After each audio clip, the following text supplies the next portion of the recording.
Anche al sud la guerra aveva portato la notte e gli uomini erano tornati a vivere nelle caverne.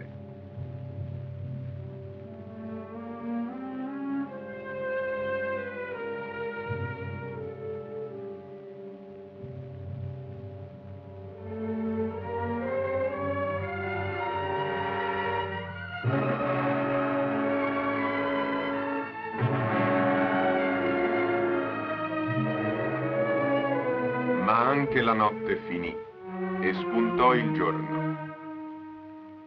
Un'alba ancora livida, grave di silenzio e di nebbia.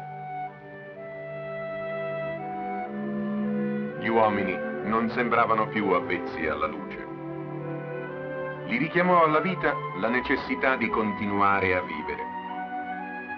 Dovevano ricostruire pezzo a pezzo il loro mondo, le loro case, le loro barche. Pezzo a pezzo cominciarono a ricostruire la loro vita.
Il sole adesso splendeva più chiaro e nelle vie e nelle piazze ripresero i canti, le feste, i giochi.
Tra le feste e i giochi riprese più sereno il lavoro di ogni giorno, nelle campagne e sul mare.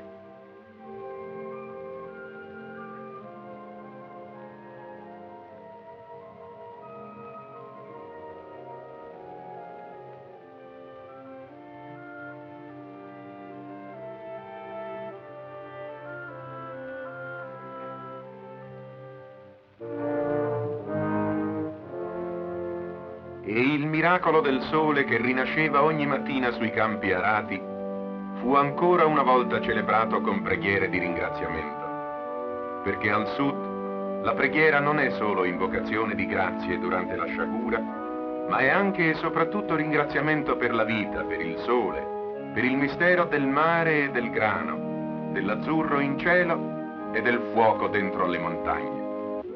Il fuoco, che nel cielo del sud esplode oggi soltanto per festeggiare la gioia.